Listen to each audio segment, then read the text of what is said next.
రక్షణ అనేది ఏంటో నీకు అర్థమవుతుంది. చూడండి 20వ వచనం, ఇక్కడ పట్టబడ్డాడు కదా, 17-18 కూడా చదవండి. వరుసలో నిల్చున్నప్పుడు పట్టబడ్డాడు వీడు.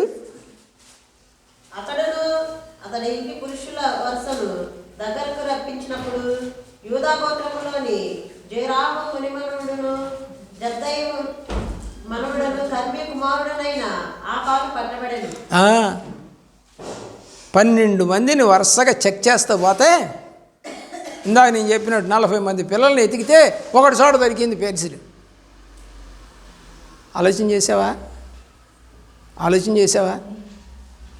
దొరకపోతావా? ఈరోజు కాకపోతే ఇంకో రోజు దొరుకుతావు. దేవుడికి దొరకకుండా జరగాలని నువ్వు అనుకుంటే జరిగే పనేనా? నీ వల్లే కాదు అది. ఆలోచన చేయండి. 20వ వచనం, ఇశ్రాయేలుల దేవుడైన యెహోవాకు విరోధముగా నేను చేసినది పాపము నిజము. చూడండి, పట్టబడిన తర్వాత చెప్పాడండి. దొరికేంతవరకు వాళ్ళు ఎవరంట? దొరలే. మీరంతా దొరసానులే, మామూలేం కాదు. ఇక్కడ దొరకని వాళ్ళంతా కూడా దొరసానులే. దొరికితేనేమో చేసాంలే, ఎప్పుడో చేసిన దాన్ని ఎందుకు చెప్పుకోవటం? మరి ఆ పాపం నీ ఇంట్లో పడింది కదా, ఇప్పుడు బాధ అనుభవిస్తున్నావుగా. ఎప్పుడో చేసావు, ఓకే. మర్చిపోయాం, ఓకే. మానేసాం, ఓకే. తిట్టడం మానేసాం, ఓకే. చెప్పడం మానేసాం, ఓకే. కానీ నీ ఒళ్ళో పడిందిగా ఇప్పుడు. అందరూ అనుకుంటున్నారుగా తాను చేసిన పాపం ఊరకనే పోద్దా అని అనుకుంటున్నారుగా. జనాలు అనుకునేటట్టుగా చేసావుగా. ఎప్పుడు?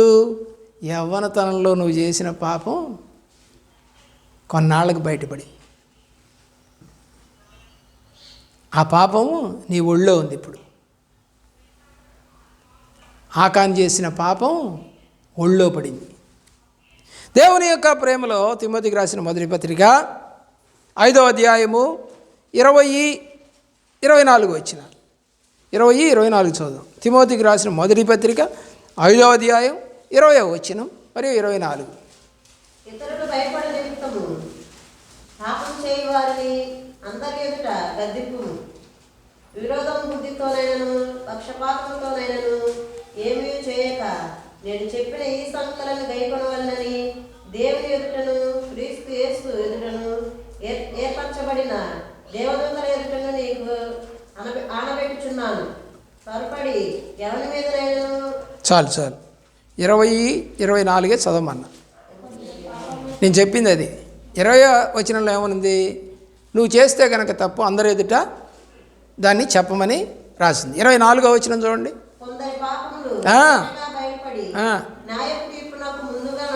ఈ అమ్మాయికి జలుబు చేసింది కాబట్టి శబ్దం వినపట్ల పాపం. ఎందుకంటే శబ్దం ఆ మనసంతానే మొగుడు మీద ఉంది, అందుకని ఏం వినపడవు. ఇక వాళ్ళ ఆయన మందిరానికి వచ్చేటప్పుడు చెప్పిన మాటలే గుర్తొస్తుంది. త్వరగారా ఈ మాటలు వినపడుతున్నాయి పిల్లకి. నా మాటలు దేవుడి మాటలు వినపట్ల. ఎందుకంటే మనసు ఎక్కడైతే ఉంటుందో అప్పుడు మనం చూస్తూ ఉంటాం కానీ గమనించేటువంటి స్థితిలో ఉండమాట. ఆ పిల్ల అట్లుంది పరిస్థితి. నేను 20-24 చదవమనంటే ఏందో బారు చదువుకుంటూ పోతా ఉంది. కాబట్టి కొందరి పాపాలు నీ అంట వస్తున్నాయంట, కొన్ని పాపాలు ఏం చేస్తున్నాయంట వెంటనే వచ్చుస్తున్నవి, కొన్ని పాపాలు ముందు నడుస్తున్నాయంట. అంటే నువ్వు దేవుణ్ణి ఎరగక ముందు చేసిన పాపాలు, ఎరిగిన తర్వాత చేసిన పాపాలు. ఎరగక ముందు చేసిన పాపాలు ముందు పోతున్నాయి అనుకుందాం. ఎరిగిన తర్వాత చేసిన పాపాలు నీ వెంట వస్తున్నాయి. నువ్వు అనుభవిస్తున్నావు అయ్యి ఆ పాపాలేంటో, ఆ శాపాలేంటో నువ్వు అనుభవిస్తున్నావు. పిల్లలు ఆలోచించి దేవుడి సన్నిధిని నువ్వు ఎగ్గొట్టి సరదాగా షికార్లు, సరదాగా ఫంక్షన్లని తిరిగితే మరొక దెబ్బ కొట్టకముందే నీ పాపాన్ని ఒప్పుకో, చేయనని తీర్మానం చేసుకో. ఇలా ఉండనయ్యా అని చెప్పుకో. 2025 సంవత్సరానికి వచ్చి కూడా నువ్వు నీ ఇష్టం వచ్చినట్టుగా తిరుగుతూ, నీ ఇష్టం వచ్చినట్టుగా వెళుతూ, సన్నిధిని మానేస్తూ, కళ్ళ తల్లిదండ్రులను విడిచిపెట్టి ఎక్కడికో వెళ్ళిపోతున్నావా? ఆ లెక్క మళ్ళా అప్పచెబుతావు ఈ సంవత్సరం కూడా. వెళ్ళకూడదండి. దేవుడు వెళ్ళగొట్టాడు ఆదాము అవ్వల్ని ఏదైనా తోటలో నుంచి. ఎందుకు? వాళ్ళు చేసిన పాపాన్ని బట్టి దేవుడు వెళ్ళగొడతాడు. నువ్వు అనుకుంటున్నావేమో నీ ఇష్టం వచ్చినట్టుగా తిరిగినా పర్లేదులే అనుకుంటున్నావేమో. నేనేం చేయను, సేవకుడు ఏం చేయలేడు. ఏమండి, పగ తీర్చుట నా పని, ఆయింది అది. నీ మీద నాకేం పగ? నేను వాక్యమే చెప్తాను, సరి చేసుకుంటావా? సరే, లేదు నువ్వు ఎన్ని చెప్పినా మేము అంతే తిరుగుతాం, అలాగే నడుస్తాం. ఆదివారం వచ్చినా మేము రాము మందిరానికి, కాసేపు అక్కడ ఎంజాయ్ చేద్దాం మేము, మా వాళ్ళంతా ఉంటే అక్కడ, నువ్వు కాదంటావా? నేనైతే కాదనే అంట. దేవుడు సన్నిధి కాదు నువ్వు ఎంజాయ్ చేయాలని ప్రయత్నం చేస్తే ఆ శాపము, ఆ పాపము నిన్ను ఈ సంవత్సరం కూడా వెంటాడుద్ది. ఇంకా ఘోరమైందే జరుగుద్దేమో నాకు తెలియదు. ఇంకా ఘోరమైంది, పోయిన సంవత్సరం కన్నా కూడా ఘోరమైనదే జరుగుద్దేమో. ఊహించలేవు, తట్టుకోలేవు, ఆలోచించలేవు. ఆమె ఏమైనా ఆలోచన చేసిందండి? ఇద్దరు కలిసి పడుకున్నారు, ఒకళ్ళు లేచారు, ఒకళ్ళు చచ్చారు మంచంలో. ఏమన్నా ఊహించిందా? ఇలా జరుగుద్దని అనుకుందా? ఎందుకంటే ఆ అమ్మాయికి ప్రార్థన లేదు. ప్రార్థన ఉంటే దేవుడు దర్శనం ఇచ్చేవాడు. కాయిలా పడ్డట్టుగా ఏదో దర్శనం వచ్చేది, సరి చేసుకునేది. ప్రార్థన లేదు, ఒడంబడిక లేదు, హృదయము చెడిపోయింది. ఇక ఆటోమేటిక్గా సమూయేలు మొదటి గ్రంథంలో ఏలీ కుమారులుకి చెప్పినా వినలేదు వాళ్ళు. వినకపోయేసరికి దేవుడు వాళ్ళను చంపను ఉద్దేశించెను గనుక తండ్రి మాట వారు వినలేదు అని రాసి ఉంది అక్కడ. దేవుడు చంపాలనుకున్నాడు వాళ్ళని, ఇక తండ్రి మాట వింటలేదు. మీకు జరగాలని రాసి పెట్టింది, ఇక సేవకుడి మాట నువ్వు వినవు. నీకు అలా రాసి పెట్టింది దేవుడు చేయాలనుకున్నప్పుడు, ఇక ఎవరి మాట వినవు నువ్వు. కనపడిందండి నీకు? కనపడలేదు కదా. ఆలోచన చేయవలసిందిగా కోరుతా ఉన్నాను. చూడండి, సమూయేలు మొదటి గ్రంథంలో ఏలీ యాజకుడు, ప్రియులారా, యాజకుడు అయితే ఆ యాజకుడు యొక్క కొడుకులు ఇద్దరు, ప్రియులారా, ఆ ఇద్దరు కూడా మందిరానికి వస్తున్నప్పుడు వాళ్ళు ప్రవర్తన బాగలేదు అని 22వ వచనం, 2:22, 2వ అధ్యాయం 22వ వచనం. ఏలీ బహు వృద్ధుడాయను. చెయ్యాలి త్వరగా, ఎంతసేపు వాక్యం తీసేది? వృద్ధుడాయను ఇశ్రాయేలుకు తన కుమారుడు చేసిన కార్యములన్నీ వారు ప్రత్యక్ష గుడారం యొక్క ద్వారము దగ్గరకు సేవ చేయుటకు వచ్చిన స్త్రీలతో సేవించుటకు మాట చెవిని పడగా వారిని పిలిచి ఇట్లనెను. చాలు, కిందకి రా 25వ వచనానికి రా. నరుడు తప్పు చేసినడలా దేవుడు విమర్శ చేయను గాని ఎవరైనా యెహోవా విషయంలో పాపం చేసినడలా వాని కొరకు ఎవడు విజ్ఞాపనం చేయును అనెను. అయితే యెహోవా వారిని సంపదలచి ఉండెను గనుక వారు తమ తండ్రి యొక్క మొరను వినకపోయి. వినరండి, బైబిల్ చెబుతుంది అది. నీకు మంచి చెబితే నువ్వు వినవు. ఎందుకంటే దేవుడి యొక్క శాపానికి నువ్వు గురవ్వాలని దేవుడు నిర్ణయించుకొని ఉంటే ఎవరెన్ని చెప్పినా వినవు. ఇక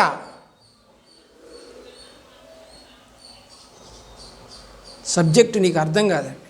ఎందుకంటే బైబిలు చదవాలి, ప్రార్థన కూడా ఆ వాక్యాన్ని ఎత్తిపెట్టి ప్రార్థన చేసినప్పుడే శక్తి వస్తుంది నీకు. నువ్వేదో ఊకదంపుడుగా వారిని బాగు చేయి, వీళ్ళని బాగు చేయి, మమ్మల్ని బాగు చేయి, మందిరాన్ని బాగు చేయి అంటే రాదు. వాక్యం ఎత్తాలి. యేసుప్రభు వారిని సాతాను శోధించడానికి వస్తే ఆయన వాక్యంతోనే సాతాన్ని ఎదిరించాడు.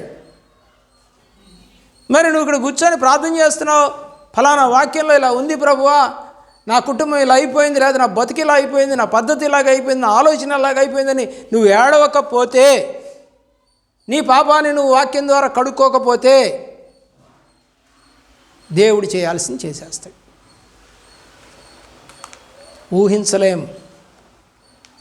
ఊహించలేం. రేపు సంతోషకరమైన దినం అని చెప్పలేవు. ఎందుకంటే నీ దగ్గర నీతి లేదుగా, చెప్పిన మాట వినలేదుగా. ఎప్పుడైతే నీతి తప్పి తిరుగుతామో వాళ్ళు శాపగ్రస్తులు అయిపోతారు. ఇక సేవకుడు ఏం చేయలేడు. ఏం చేస్తాడండి? చెప్పాడు కుమారులకి, నాయనా ఇది తప్పురా బాబు అని. మందిరానికి వచ్చిన వాళ్ళతోటి స్త్రీలతో పాపం చేశాడు. మందిరానికి వచ్చిన సేవకుడితో పాపం చేశావు, మరి ఆ శాపం ఎక్కడికి పోతుంది? ఎవరు తీసేయగలరు దాన్ని? ఏ సంబంధానైనా తీసేయచ్చంట, కానీ తొడ సంబంధాన్ని తీసేయలేమంట. అది మహాపాపం అని కొరింథీ పత్రికలో రాస్తాడు. దేహము దేవుని ఆలయం. ఈ దేహం ఎవరిది? మరి ఆ దేహాన్ని ఏం చేసావు? నువ్వు పాపానికి అప్పచెప్పావు. పరిశుద్ధంగా జీవించాల్సిన నీ శరీరము పాపానికి అప్పచెప్పావు. దాని లెక్క అప్పచెప్పక తప్పదు. ఏమి విత్తుతావో అదే పంటకు వస్తావు. ఏమి విత్తావో చూసుకోను. విత్తకూడని విత్తావు. విత్తిన తర్వాత ఆ లోపల ఏమైపోతుంది? గింజ చచ్చిపోతుంది. ఏమైపోద్ది? నీ యొక్క హృదయం, విశ్వాసం చచ్చిపోతుంది. నువ్వు పాపాన్ని ఎత్తినప్పుడు విశ్వాసం ఏమైపోద్ది? చచ్చిపోతుంది. గంజాయి మొక్క ఎత్తితే గంజాయి వస్తుంది. నువ్వు పాపాన్ని ఎత్తావు, ఇక కోసుకునే పంట అంతా ఇక పాప పంటే. దేవుని యొక్క ఆ ప్రేమలో వాక్యాన్ని పట్టుకోవడం నేర్చుకోండి. చెప్పకముందే వాక్యం ఎక్కడుందో తీయగల శక్తి నీకు రానంత వరకు నువ్వు వాక్యాన్ని ఎత్తిపెట్టి జరిగిన సంఘటనను బట్టి నువ్వు ప్రార్థన చేసుకోలేకపోతే నీ పక్కన కూర్చునేది ఎవరో తెలుసా? సాతాను, అపవాది. ఏంటి అలా చేయాలా? బయటికి వెళ్ళిపో, పాస్టర్ గారు కళ్ళు మూసుకున్నాళ్ళే వెళ్ళిపో అని చెప్పొద్ది సాతాన్ని పక్కన ఉండి. ఒప్పుకోమని చెప్పదు అది. వెళ్ళిపో, ఏంది వినేది అది అనిపిస్తుంది. అది అదే చేస్తా పని. నీకై వచ్చింది కాదు అది, నీ పక్కన కూర్చుంది అది. వినబాకు, అంగీకరించబాకు, నిద్రపో, లేదా అటు ముయ్యంగాని పక్కెళ్ళిపో. ఏంది బలారాన్ని తీసుకునేది? నువ్వు పాపం చేసినావు కదా, ఒప్పుకొని తీసుకోమని ఆయన అంటున్నాడా? ఆట ఏమొద్దు, నువ్వు పాపం చేసావు కాబట్టి నువ్వు పనికిరాదు, ఇది బెల్లారాధన, వెళ్ళిపో. ఎవరు చెప్పేది ఇదంతా? సేవకుడేమో ఒప్పుకొని తీసుకోమని చెబుతాడు. సాతానుడేమో నువ్వు పాపం చేసావు కాబట్టి తీసుకోవద్దు అంటాడు. ఎవరి మాట వింటున్నావు? సాతాను మాట వింటున్నావు. వాక్యం చెబుతున్న సేవకుడి మాట వినవు, వాక్యాన్ని నమ్మవు. నీ బుద్ధి అంతా దేవుడు చెప్పాడని సంగతి తెలిసినా, కాయ కోసుకోవద్దన్న సంగతి తెలిసినా ఒళ్ళో వేసుకొని వెళ్ళే వచ్చి తీసుకొచ్చి ఇచ్చిందండి. తను తిని వదిలేసిందంటే కాదు, ఇంటికి తెచ్చింది పాపాన్ని. భర్తను కూడా పాపం చేయించింది. అననీయ సప్ఫీరాలు ఇద్దరు కుమ్మక్కయ్యారు. పాపం ఇద్దరు షేర్ చేసుకున్నారు, ఇద్దరు చనిపోయారు. పాపాన్ని షేర్ చేసుకోబాకండి. ఒప్పుకుంటే వాక్యంలో చాలా మాటలు ఉన్నాయి. హృదయము ఆశించింది తెచ్చుకున్నాడు. ప్రియులారా 7:21 చదవండి.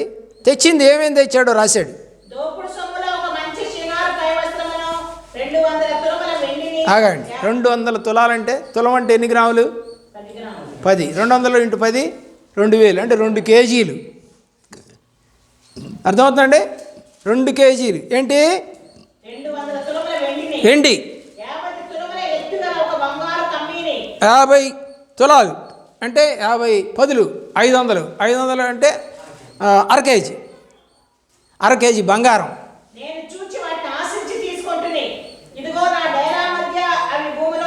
ఆ మాట చూడండి, ఏమన్నాడు? ఆశించి తెచ్చుకున్నాను. చక్కగా రాశాడండి. తన పాపాన్ని చక్కగా ఒప్పుకున్నాడు. నేను ఆశపడి తెచ్చుకున్నాను. మరి తెచ్చుకోకూడదు కదరా, శాపగ్రస్తమై తెచ్చుకోకూడదు కదరా. ఆశించి అయినా సరే నువ్వు చెప్తానే ఉండు, నా మనసు ఆశిస్తూనే ఉంటుంది. పాస్టర్ గారు, నువ్వే కనుక కుర్రాడైతే నీతోనే వచ్చేదానిగా అందంట ఒక ఆమె. నువ్వు కుర్రాడు కాక ముసలాడు అవుతుంది, మరేం కుర్రాళ్ళు పంపిస్తుంటే నువ్వు, మరి నాకేమో ఆశ పడతా ఉండే, పోకుండా ఎట్టుంటా. పాపం ఎంత లోపల దాచుకుంటారండి. పాపం చెయ్యాలి చెయ్యాలి చెయ్యాలి చెయ్యాలి చెయ్యాలని ఎంత స్ట్రాంగ్గా అనుకుంటారండి మనసులో. వీడికి ఏం పుట్టిందండి? ఎరుకో గోడల చుట్టూ తిరిగినవాడు, ఎరుకో గోడలు పడిపోవడం చూసినవాడు, శబ్దమైన తెచ్చుకోవద్దని చెప్పాడు, అయినా కూడా వాడికి ఆశ పుట్టిందంట. పాపం చేయడానికి ఆశ భలే బలంగా పనిచేస్తుంది. మంచి చేయడానికి ఆశ పనిచేయదు. మందిరానికి వెళ్ళాలి ఈ ఆశ ఉంటే మందిరానికి వచ్చేస్తావు. నీకు లేదు ఆశ.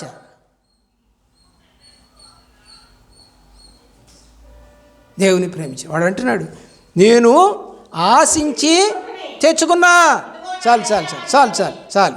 1 కొరింథీ పత్రిక 10వ అధ్యాయం 6వ వచనం. 1 కొరింథీ 10వ అధ్యాయము 6వ వచనం.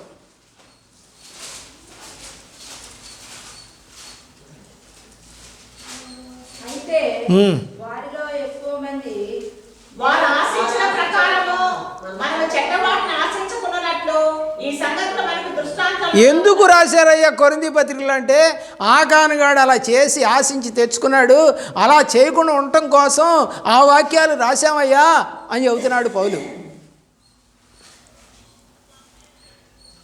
వాళ్ళు ఆశించి తెచ్చుకున్నారు, మీరు తెచ్చుకోబాకండి, అది పాపం అయింది, మీకు కూడా పాపం అవుద్ది అని ఆ వాక్యాలు రాశాము అని పౌలు భక్తుడు కొరింథీ సంఘానికి చెబుతున్నాడు. కొరింథీ పాపం చేసింది ఏంటంట? ఒక తల్లినే ఉంచుకున్నాడు అంటాడు. జాగ్రత్త పక్కన పెట్టి అసలు తల్లినే ఉంచుకున్నాడంట. ఎంత ఘోరమైన పాపం అండి.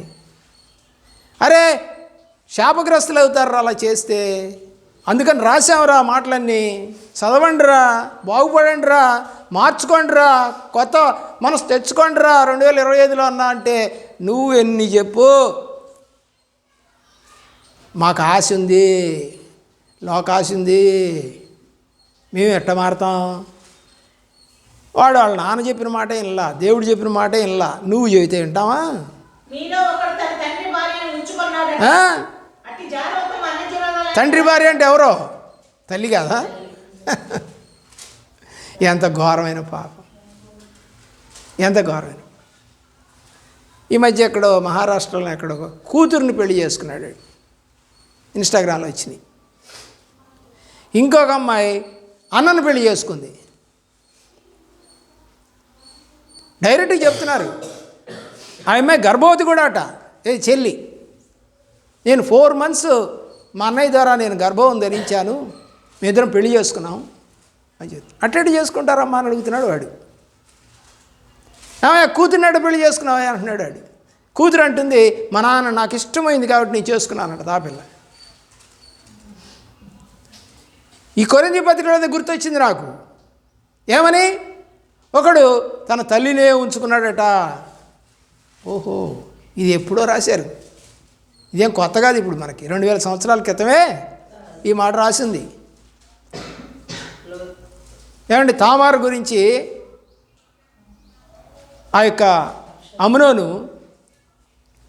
తామారు అంటది, అన్న నన్ను చెడబ్బాకు, నాన్న అడుగు, నీకు ఇచ్చి నన్ను పెళ్లి చేస్తాడంటుంది. ఏంటి, అన్నా చెల్లెలు పెళ్లి చేసుకుంటారా అందా పిల్ల? తామారు అంటుంది ఆ మాట, అన్న నన్ను పాడు చేయపాకు, నాన్న అడుగు, నీకు ఇచ్చి పెళ్లి చేస్తాడు. ఉన్నాడా? ఊరుకున్నాడా? వాడు ఆశ ఏంటి? దాన్ని చెడపాల్సింది. అందంగా ఉంటుందంట ఆ పిల్ల, చెల్లి. దానికి ఒక ప్లాన్ చెప్పాడు ఒకడు ఎదవ, అమ్నోను యొక్క స్నేహితుడు. వాడే చెప్పింది ఈ ప్లాన్ అంతా. బాగలేదు, నువ్వు పడుకో, చెల్లిని వచ్చి కాస్త అప్పాలు వండి పెట్టమని చెప్పు, రొట్టె ఆయన చెబితే డాడీ ఏం చేశాడు దావీదు, అమ్మాయి మీ అన్నకు బాగాలేదంట పొమ్మ అంటే పోయి ఆ పొమ్మ వండుతుంటే లోపలికి రమ్మన్నాడంట. అది తీసుకొని ఆ లోపలికి రాగానే ఆమెను పాడు చేసాడు. ఇవన్నీ ఇప్పుడు కాదండి, ఎప్పుడో రాసినాయి బైబిల్లో. పాపము చేయాలనే ఒక ఆశ నీలో ఉన్నప్పుడు ఎలాగైనా చేసేస్తావు దాన్ని, ఎలాగైనా దారిని నువ్వు వెతుక్కుంటావు, సందర్భాన్ని వెతుక్కుంటావు. ఇక్కడ కాదండి, ఇక్కడైతే అందరూ చూస్తారు, మా ఊర్లోకి రాయ్యా, మా ఊర్లో చేద్దాం. ఇక్కడ కాదండి, గడ్డివామ దగ్గరికి రాయ్యా. ఎంత పాపం అండి. నీ ఆశ ఏంటంటే ఒక పాపం చేయాలనేటువంటి దురాశ కలిగినప్పుడు నువ్వు దారులు వెతుక్కుంటూ పోతావు. ఎన్ని దారులైనా వస్తాయి నీకు, ఇంట్లో, చేలో, పరాయి ఊర్లో, వాళ్ళ ఇంట్లో, వీళ్ళింట్లో, ఏ ఇంట్లో అయినా సరే, ఎక్కడైనా సరే, చివరికి లాడ్జీలో, రూముల్లో, ఎక్కడైనా పాపం చేసేస్తావు.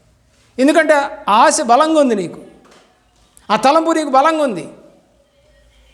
ఎప్పుడు కూడా ఆశ చెడ్డదిగా ఉండకూడదు. ఏమన్నాడు? హృదయము ఆశించిన దాన్ని తెచ్చుకున్నాను అన్నాడు. తిమోతి మొదటి పత్రిక 6:10, తిమోతి మొదటి పత్రిక 6వ అధ్యాయం 10వ వచనం. ఇప్పుడు యాగానికి ఏముంది? ఈ దేనికి మూలం అది? మరి ఇప్పుడు కీడు వచ్చిందా లేదా? మరి మన సంగతి ఏంటి? ఎలక్షన్లో డబ్బులు తీసుకున్నావు కదా, ధనాపేక్ష కదా అది. ఓటు నమ్ముకోకూడదు కదా ప్రభుత్వ రూల్ ప్రకారం. నువ్వు అమ్మేసుకున్నావు కదా, మోసం చేసావు కదా. 2 పార్టీలు 3 పార్టీలు వస్తే 3 పార్టీల దగ్గర తీసుకున్నావు కదా, వేసింది ఒక పార్టీకే కదా. ఇది ధనాపేక్ష కదా, ఇది కీడుకు మూలం కదా.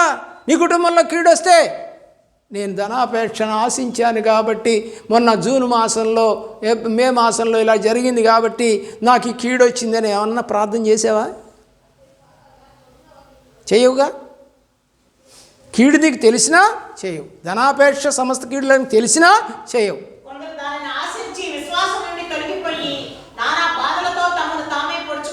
చచ్చిపోతారంట, డబ్బు కోసం చచ్చిపోతారంట. నేనైతే చెప్తున్నాను, నువ్వేమనుకో, ఎలక్షన్ డబ్బులు నువ్వు తీసుకొని ఉంటే నీ ఇంట్లో కీడు ఆగక జరుగుతుంది, ఆగక జరుగుద్ది. అది ఇప్పుడు జరుగుద్దా, రేపు జరుగుద్దా, ఒక సంవత్సరానికి జరుగుద్దా అంటే చూస్తూ ఉండు. నువ్వు తీసుకున్న దానికి ఎన్ని రెట్లు ఖర్చు పెట్టాల్సి వస్తుందో చూస్తూ ఉండు. ఒక 1000-2000 తీసుకొని ఉంటావు, కానీ నీకు రోగం వస్తే 10,000, 20,000. నీ పిల్లల చదువుకు వస్తే 70,000, 80,000. తీసుకుంది ఎంత అండి? 1000-2000, కానీ పోయిందంత లక్షల్లో. ఏంటి? కీడు, పాపం వెంటొచ్చింది. అది తప్పని తెలిసి కూడా వాక్య ప్రకారం తీసుకున్నావు, అనుభవించావు, ఇప్పుడు కూడా అనుభవిస్తావు ఆ పాపాన్ని, ఆ శాపాన్ని అనుభవించాల్సింది. తప్పదు, ఎవడు దాన్ని తీసేయలేడు. నీకు నువ్వు కడుక్కోలేదు కాబట్టి, నీ కాలు బురదలో ఉంటే నువ్వే కడుక్కోవాలి. నీ కాలు వచ్చేవాడు అడగడు, నీ పాపం నువ్వే కడుక్కోవాలి. దేవుని ప్రేమిస్తున్న పిల్లలు, ఉదయం ఆశించిందండి. ఆకాను ఫ్యామిలీ మొత్తం చచ్చిపోయింది. 7, 24, 25. తర్వాత యెహోషువయు ఇశ్రాయేలులందరిలో జెరహు కుమారుడైన ఆకానును, ఆ వెండిని, ఆ పై వస్త్రమును, ఆ బంగారు కమ్మీని, ఆకాను కుమారులను, కుమార్తెలను, ఎద్దులను, గాడిదలను, మందను, డేరాను, వారికి కలిగిన సమస్తమును పట్టుకొని ఆ గోరులోకి తీసుకొని వచ్చిరి. టోటల్ స్మాష్, మొత్తం చచ్చిపోయారు. ఆఖరిలో తీసుకొచ్చి రాళ్ళు తీసుకొని కొట్టి చంపిరి. ఆ మాట చదవండి చాలు. వాళ్ళని అందరూ రాళ్ళతో చావగొట్టారు. చాలు చంపేశారు. ఆ రాళ్ళను గుట్టగా వేశారు అక్కడే అని తర్వాత ఉంటుంది. ఎన్ని అవసరం లేదు మనకి. ఇప్పుడు చచ్చిపోయాడా లేదా, వాడి వల్ల కుటుంబం చచ్చిపోయిందా లేదా, గేదెలు చచ్చిపోయాయా లేదా, ఇల్లు నాశనమైందా లేదా, ఇవన్నీ జరగకుండా ఉండాలంటే ఏం చేయాలి? శాపగ్రస్తమైంది, దేవుని మాటకు విరుద్ధంగా నడవకూడదు. అందుకు రాశానన్నాడు కొరింథీ పత్రికలో. ఈ మాటలు ఎందుకు రాశామయ్యా అంటే, నువ్వు ఇలా చేస్తే నష్టపోతావని నేను అక్కడ గ్రంథంలో రాశాను. మీకు మళ్ళా చెబుతున్నాను కొరింథీయులారా, అవన్నీ అలా జరుగుతాయి కాబట్టి మీరు చేయబాకండి అని చెప్తున్నానని రాశాడు పౌలు భక్తుడు. చూడండి, లేవికాండం 24:14. లేవికాండం 24:14. లేవికాండం 20. ఇచ్చిన వారిని పాళెము వెలుపలికి తీసుకొని రమ్ము.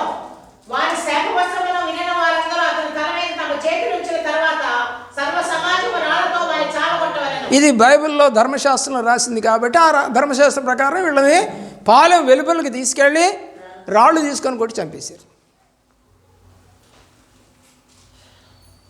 ఎవరండి బాధ్యులు దీనికి? నీకు నువ్వే బాధ్యురాలు, నీ పాపానికి నువ్వే బాధ్యురాలు. ఎవరు పాపం చేస్తే వాళ్ళే దాన్ని అనుభవించాలి. ఆ కుటుంబమే అనుభవిస్తుంది. మా పిల్లలకి చదువు రావట్లేదండి, ఎట్టొస్తుంది? నీ హృదయమే పాపగ్రస్తమైన హృదయము, దేవుని మందిరాన్ని వెంబడించలేని హృదయము, సకాలంలో రాలేని హృదయము. నీ హృదయమే మంచిది కాదు. దేవుని యొక్క ప్రేమలో యెరికో దాటితే ఇక యెరూషలేములో ప్రవేశం ప్రియులారా. కానీ యెరికోలోనే చనిపోయాడు ఆకాను ప్లస్ వాళ్ళ ఫ్యామిలీ. ప్రియులారా, ఆలోచన చేయండి. మరి ఎందుకు అంటే కొంచెం దూరమే, యెరికో దాటితే యెరూషలేములోకి వెళ్ళిపోతారు. ఆపేసింది ఏంటంటే పాపం. పైన చెప్పిన కారణాలు ఏమేమి చెప్పాం? శపితమైనది, అలాగే దేవుని కోపము అండి, మరి అలాగే ఇశ్రాయేలు పాపం చేయటం, నిబంధన మీరటం, దొంగిలి బొంకి దాచుకోవటం, శాపగ్రస్తమైనది ఉంచుకోవటం, శాపగ్రస్తమైనది ఉంచుకుంటే నష్టం కలగటం, 12 గోత్రాలని పిలిచేదాకా కూడా ఒప్పుకోకపోవటం పాపాన్ని, ఏమండి దేవునికి విరోధంగా పాపం చేయటం, తెచ్చుకోవటం, ఏమంటే దానికి లెక్క కూడా చెప్పాడు, ఎంతెంత ఏమేమి తెచ్చుకున్నారు అనేది. హృదయం ఆశింది తెచ్చుకున్నాడు. ఈ మొత్తానికి కలిపి వచ్చింది శాపం. ఈ క్వాలిటీస్, ఈ పద్ధతులన్నీ జరిగాయి. ఆ తర్వాత ఆ కుటుంబం మీదకి శాపం అనేది వచ్చింది. మరి ఇప్పుడు కూడా వస్తుందండి, ఎప్పుడైనా వస్తుంది. వాక్యము నిరంతరము నిలిచేది. వాక్యాన్ని మార్చడానికి మన వల్ల కాదు. ఏమండి, భూమి దాని యొక్క ఆశలన్నీ గతిస్తాయి, కానీ దేవుని మాట గతించదు, పోయేది కాదు. ఇది ఎన్ని దేశాల్లో అయినా సరే ఈ వాక్యం అదే వాక్యం. ఏ సంఘంలో చెప్పినా అదే వాక్యం, ఏం మారదు అది. ఒక్కవేళ సేవకుడు వీళ్ళు బాధపడతారేమో అని కనుక తన మనసులో అనుకొని ఉన్నట్టుగా బోధించకపోతే సేవకుడికి కూడా శాపం. తెలుసా నీకు ఆ సంగతి? ఉన్నట్టు బోధించకపోయినా శాపమే. ఎన్ని శాపాలు ఉన్నాయి బైబిల్లో, ఎన్ని రకాలుగా ఉన్నాయి. ఆలోచన చేయవలసిందిగా కోరుతా ఉన్నాం. యోబు గ్రంథం 17:13, 17వ అధ్యాయం 13వ వచనం.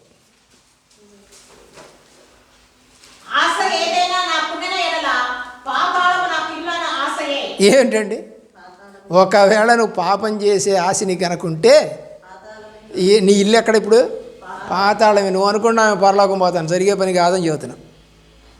జరిగే పని. కీర్తన 9:17, కీర్తన 9:17,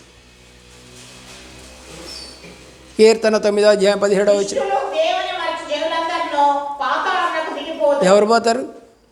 దుష్టులు, పాపాన్ని ప్రేమించేవాళ్ళు. దానికోసం అంట సంఖ్యాకాండం 16:30, ఈ పాపము నిన్ను పట్టుకొను. 16వ అధ్యాయము సంఖ్యాకాండం 30వ వచనం. అయితే యెహోవా గొప్ప వింత పుట్టించుట వలన వారు ప్రాణములతో పాతాళంలో కూలినట్లు భూమి తన నోరు తెరిచి ఎలాగంట? వారిని ప్రాణములతో. వాళ్ళు బతికుండగానే ఒక్క దెబ్బ తగిలితేనే, ఒక్క రాయి దెబ్బ తగిలితే, లేదు మనమే పోతామంటే ఎదురు దెబ్బ తగిలితేనే అబ్బా అమ్మ అని కేకలేస్తామే. కొడతా ఉన్నారంట రాళ్ళు తీసుకొని వాళ్ళని, పిల్లల్ని, భార్యని, రతన్ని, ఎద్దుల్ని, మేకల్ని అన్నింటినీ కొడతా ఉన్నారంట రాళ్ళు తీసుకొని. కొడతా ఉంటే ఎమ్మటే చచ్చిపోతారండి సావరుగా? ఎలా చేస్తారు? బాధతో అమ్మా అయ్యా, అమ్మా అయ్యా, అయ్యో కన్ను మీద పడింది, అయ్యో తలకాయ మీద పడింది, అయ్యో భుజం పోయింది, అయ్యో కాలు పోయింది, పొట్ట మీద పడింది, అయ్యో అయ్యో అయ్యో అరిచి చచ్చారు. అరిచి చచ్చారు. ఇంకా బతికుంటే ప్రాణం ఇక లాభం లేదనుకున్నారు. చచ్చిందాకా కొట్టారు. నిన్ను కూడా అంతే. నువ్వు చచ్చిందా కొడతనే ఉంటాడు దెబ్బలు. నువ్వు పాపం ఒప్పుకోనంత వరకు, చేయకుండా ఉన్నంత వరకు నువ్వు అలాగే కంటిన్యూ అయితే ఆయన యొక్క దెబ్బ కూడా కంటిన్యూ అవుతుంది. గుర్తుపెట్టుకో. నువ్వు అనుకున్నంత తేలిక కాదు వాక్యం. నువ్వు చేసిన పాపము నీతో కూడా వస్తుంది, వెంబడిస్తుంది. అదే అంటాడు సంఖ్యాకాండం 23:22లో 22:23 అనుకుంటాను, 23 అనుకోండి, 13:23 అనుకుంటా. నీ పాపం నిన్ను పట్టుకో. ఓకే, దేవుని యొక్క ప్రేమలో ప్రియులారా ఆలోచన చేయవలసిందిగా ఆదికాండం 6వ అధ్యాయము 5వ వచనం దేవుడు చెప్తా ఉన్నాడు, మీ హృదయంలోని తలంపు, నీ తలంపు మంచిది కాదు, నీ తలంపులు ఎప్పుడు చెడ్డవే అని దేవుడు ఆదికాండంలో చెప్పిన మాట మనుషులు ఎక్కువైన సందర్భంలో యెహోషువ గ్రంథంలో కూడా అదే మాట, నూతన నిబంధనలో కూడా అదే మాట. నరుల హృదయములు శాపగ్రస్తమైంది. హృదయాలు మంచివి కావు, పుట్టిన దగ్గర నుంచే మంచివి కావంట. ఒక తల్లి ఇంకొక తల్లి ఇద్దరు కలిసి చర్చికి వస్తున్నారు. వాళ్ళిద్దరు మాట్లాడుకుంటున్నారంట. ఆ తల్లి అంటుందంట, ఏంటి అట్టగొట్టేవాడిని అంటే, వాడు బూతులు మాట్లాడుతున్నాడు. ఈమె కూడా బూతులు చెప్పి ఈమెకి చెబుతుంది ఏమేం బూతులు మాట్లాడాడు, అందుకు కొట్టానని చెబుతుందంట. చుట్టుపక్కల వాళ్ళంతా వింటున్నారు అది. అంటే అప్పుడు ఏమన్నా అర్థం అవుతుంది, నీ కొడుకు బూతులు తిట్టేవాడు. మళ్ళీ ఎక్కడికి వస్తుంది? చర్చికే వస్తుంది. ఏమే కొడుకుని తేటలా, నీ కొడుకుని దేవు, నీ కూతురుని దేవు, నీ భర్తను దేవు, నీ ఇంటి వాళ్ళని దేవు, నీ బంధువులను దేవు, నీ స్నేహితులను దేవు, నీ పాపం నువ్వు ఒప్పుకోవు. అన్ని బ్యాడ్ క్వాలిటీసే. జనులు మందిరమునకు పోదము రండి అని అన్నప్పుడు నాకు మహా సంతోషం కలుగుతుందని దావీదు చెప్తున్నాడు కీర్తనలో. మీ ఇంటి వాళ్ళు అంటలేదన్నమాట, మందిరానికి పోదాంపా, టైం అయిపోతుందిపా, పోదాంపా అని అంటలేదే. నువ్వు పో, నేను వస్తాలే అని తల్లి చెప్పుద్ది. కూతురు ముందు వస్తుంది, తల్లి తర్వాత వస్తుంది, తర్వాత కొడుకు వస్తాడు.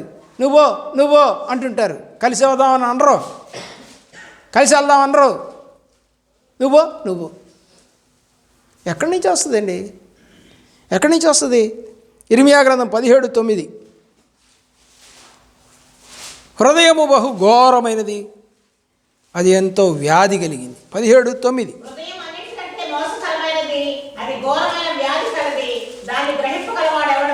ఎవరు లేరు. మాకేం తెలుస్తుందండి మీ హృదయంలో ఏమనుకుంటున్నారు, మీ హృదయంలో ఏం చేయాలనుకుంటున్నారు, ఎలాంటి దోషం చేయాలనుకుంటున్నారు, ఎలాంటి అపవిత్రత కలిగి ఉందో అలా గనక కనిపెడితే నిజంగా ఎంతమంది చచ్చిపోతారండి? అసలు ఎవడన్నా ఉంటాడా మందిరాల్లో? ఒక్కడన్నా? ఒక్కడ కూడా ఉండడు. మారతావేమో, ఈ సంవత్సరం అన్నా మారతావేమో అని నిన్ను బతకనిచ్చాడు. అయినా నీకు బుద్ధి రాట్లా. ఎందుకు బతికావో నీకు బుద్ధి రాట్లా. మారతావేమో అని దేవుడు ఇచ్చాడు. బైబిల్ చెప్తా ఉంది, ఈ సంవత్సరం అయినా ఉండదు అయ్యా, దీనికి చుట్టూ పాది దవ్వి ఎరువేస్తాను ఉంచయ్యా అని అడుగుతున్నాడు తోటమాలి. దేవుని ప్రేమిస్తున్న ప్రియ బిడ్డలారా, ఆలోచన చేయండి. యోబు గ్రంథం 31:1. యోబు గ్రంథం 31వ అధ్యాయం 1వ వచనం. నిన్నే వదిలిపెట్టను నేను. కన్నులతో నిబంధన చేసుకొంటిని, కన్యకను నేను ఎలా చూచుదును? ఎలా చూస్తాను నేను కన్యకని? పురుషుడు కన్యకని చూడకూడదు, కన్యక పురుషుడిని చూడకూడదు. ఆశించకూడదు. ఈ అమ్మాయి బాగుంది, ఈ అమ్మాయితో పోతే బాగుంటుంది, వీడు బాగున్నాడు, దీంతో పోతే బాగుంటుంది. ఈ లవ్ అంతా ఎక్కడి నుంచి వస్తుంది చెప్పండి? లవ్ ఎక్కడి నుంచి వస్తుంది? పళ్ళు ఎత్తోడిని, ఏమండి, ముఖం వికారం కలిగిన వాడిని, చీమ మొహం కలిగిన వాళ్ళని, చుంచు మొహం కలిగిన వాళ్ళని ఎట్ట పెళ్లి చేసుకుంటారని అర్థం కాదు. ఎట్ట చేసుకున్నారు వాళ్ళు? అరే వాడి ముఖమే బాగలా, వాడి నడకే బాగలా, చదివేలే, గేదె కాళ్ళలాగుండే, ఎట చేసుకున్నా? అందుకని ప్రేమ గుడ్డిది అన్నారట. కళ్ళు మూసుకొని ప్రేమిస్తున్నా? కళ్ళు మూసుకొని ఎవరు నన్ను ప్రేమిస్తారా? ఎవరన్నా? అంతమంది పురుషుల్లో నా యేసుని నేను గుర్తుపట్టగలనని పరమగీతంలో శూలమ్మ చెప్తా ఉంది. 10,000 మందిలో ఉన్న నా పురుషుడిని నేను గుర్తుపడతా. ఏమండి, మంచివాడు ఎవడు దొరకలా? బండలు పరుచుకునేవాడు, కూలీ పని చేసేవాడు, చదువు లేనివాడు, వికారంగా ఉండేవాడు, ఇలా ఎట్ట ప్రేమిస్తున్నారు? నువ్వు చదువుకున్నావు, మంచి ఆలోచన ఉంది, అన్నీ బాగుండి ఎట్ట ఎలా చేసుకుంటున్నారు? సమఉద్యోగాన్ని అయితే పోనీలే అనుకోవచ్చు. ఇద్దరు ఉద్యోగం చేసుకుంటున్నారంట హైదరాబాద్. మా చుట్టాలు చాలామంది చేసుకున్నారట, మా బంధువుల్లో. హైదరాబాద్లో వాళ్ళు ఏదో ఊరి నుంచి వచ్చి అక్కడ ఉద్యోగం, వీళ్ళు ఏదో ఊరి నుంచి వచ్చి అక్కడ ఉద్యోగం, ఇక్కడక్కడ కలుసుకోవటం, తర్వాత ఏదో మాట కలవటం, అప్పుడప్పుడు వాళ్ళు ఏదో కంపెనీ వాళ్ళు పార్టీలు ఇస్తూ ఉంటారు, బయటికి తీసుకెళ్తారు, అప్పుడు షేర్ చేసుకోవటం, కొంచెం వాళ్ళ మధ్య ప్రేమ పుట్టడం, చివరికి తల్లిదండ్రులకి చెప్పుకోవటం, చెప్పకుండా కాదు, చెప్పి అమ్మ సాఫ్ట్వేర్ ఉద్యోగం తను కూడా చేస్తూ ఉంది, నాకు ఒక 50K వస్తుంది, అమ్మాయికి కూడా 50K వస్తుందమ్మా, ప్రాబ్లం లేదమ్మా. మరి క్యాస్ట్ ఏదైతే అమ్మా, ఆ అమ్మాయి క్రైస్తవురాలా, నేను క్రైస్తవురాలు. క్యాస్ట్ ఏదైతే క్రైస్తవులమేగా, చదువుకున్నాంగా, ఉద్యోగం చేసుకుంటున్నాంగా, వికారంగా ఏం లేదుగా పిల్ల, అంతా బాగానే ఉంది కదమ్మా. తల్లిదండ్రులకు చెప్పి వివాహం చేసుకో, వాళ్ళు సంతోషపడతారు, నువ్వు సంతోషపడతావు. ఇదే వ్యవహారం అండి. ఏబ్రాసి వాళ్ళంతా చేసుకుంటాం. చనిపోయిన సుధాకర్ గారిని ఒక ఆయన ఉండేవాడు, స్టోర్పురం. ఆయన వాక్యం చెప్పేవాడు, మా దగ్గర కూడా చాలాసార్లు పిలిచాం మేము, గుంటూరు అని అంటాడు. ఇంట్లో అందమైన పెళ్ళం ఉండగా ఏబ్రాసి దాన్ని ఎందుకు చేసుకుంటాడు వీడు? ఇట్లా ఉంటుందంట మూతి దానికి, దాన్ని ఎప్పుడు పోతాడంట వీడు. ఏబ్రాసిది అంటది, దాని మూతి చూస్తేనే అసహ్యంగా ఉంటుందంట అసలు. దాని అంటే ఎట్ట పోతాడు వీడు? మంచి అందమైన భార్య ఇంట్లో ఉంటే సిగ్గు లేకపోతే కదా, సిగ్గు లేకపోతే. బాదం పప్పు కొనుక్కుంటే ఒక 50 రూపాయలు ఇస్తే 10 గ్రాములు 20 గ్రాములు ఇస్తాడు, వస్తాయి ఒక 20 10 వస్తాయి బాదం పప్పు. బాదం కాయ దొరికిందంట, పండిందంట, కొరుకు తినిందంట. ఏది బాదం కాయ కొరుకు తినిందంట. మరి బండరాయి తీసుకుందంట, దాంట్లో ఇంత పప్పు ఉంటుంది. ఆ పప్పు కోసం అంటే బండరాయి మీద వేసి కొట్టిందంట. ఈ అమ్మాయి చేలు చితికిందంట. ఏమండి, పప్పు వచ్చిందేమో ఇంతంట, దీనికి రక్తం వచ్చిందేమో ఇంతంట. ఎంతండి బాదం పప్పు? ఎంత ఉంటుంది? ఒక 10 రూపాయలు ఇస్తారండి మార్కెట్లో. 10 పప్పులు ఇస్తారు, రూపాయికి ఒకటో లేకపోతే ₹10 ఒకటో ఇస్తారు. ఇంతలా ఉంటాయి, చక్కగా కొనుక్కొని తినొచ్చుగా. ఈ పసరదాని తినటం ఎందుకు? నువ్వు పసర పోసుకోవటం ఎందుకు? నువ్వు ఆసుపత్రికి వెళ్ళటం ఎందుకు? నువ్వు కట్టుకోవటం ఎందుకు? నేను పని చేయలేను, నేను రాయలేను అని ఆడటం ఎందుకు? ఏం చేసావే? ఒక్క బాదం పప్పును రాయి తీసుకు కొడితే ఏలి చితికిపోయా. సిగ్గులే? అంత ఆశపడ్డావా? 10 రూపాయలు లేకుండా ఉందా నీ బతుక్కి? కోతికి కొబ్బరికాయ దొరికినట్టు. కొబ్బరికాయ ఎట్లుంటుంది? బొచ్చి అది లోపల ఉంటుంది కదా. వీళ్ళు కొట్టినప్పుడు అదేమన్నా ఈక్వల్గా సమానంగా పగులుద్దా? పగలదుగా. ఇప్పుడు దాన్ని పట్టుకొని ఈ అమ్మగారు కోతి అమ్మగారు ఏం చేస్తంట, నాకు కొబ్బరి చెప్పు దొరికిందని చెప్పేసి నేను నీకు హీనని చెప్పేసి అదే నోరు పెట్టి దానికి వెళ్ళి ఇష్యూ అనుకుంటూనే ఇష్యూ అనుకుంటూనే కొరుకుతుందంట. అది మామూలు షార్ప్గా ఉంటుంది. అది కొబ్బరి చెప్ప భలే షార్ప్గా ఉంటుంది. గుచ్చుకుపోయిందట, గుచ్చుకుపోయింది. కుయ్యో మొయ్యో నరుచుకుంటూ కొబ్బరి చెప్పని అవతల పారేసిందట. ఏం బతుకురా, చివరికి కోతి బతుకైపోయింది. ఇంత కొబ్బరి ముక్క కోసం, ఇంత పప్పు కోసం, ఏమంటే ఏలు పోగొట్టుకుని పెళ్లి సంబంధానికి పోయాడంట. ఏమంటే గ్లౌజ్ వేసుకొని పోయాడంట. ఏంటమ్మా గ్లౌజ్ వేసుకున్నాడు అబ్బాయి అంటే, చలిగా ఉంది కదండి అందంట వాళ్ళ అమ్మ. మా అందరికి కూడా ఉంది కదా అమ్మగారు అందంట. ఒకసారి తీస్తే చూస్తాం కదా అబ్బాయిని ముఖార విందాన్ని అంతా కూడా అందంట. సరే కొంచెం అంటే తీరా అండి నేను తీయను అంటున్నాడంట పెళ్ళికొడుకు. సరే అట్టయితే లాగారంట. లాగితే ఏలు లేదంట, ఏలు ఎట్టుందంట. నాకు వద్దే అందంట. అది ఎంత పని చేసిందిరా పప్పు, ఇంత పప్పు ఎంత పని చేసింది. నీ పెళ్ళి క్యాన్సిల్ చేయించి అవసరమా?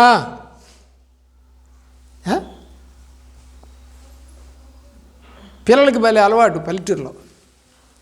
ఏమండి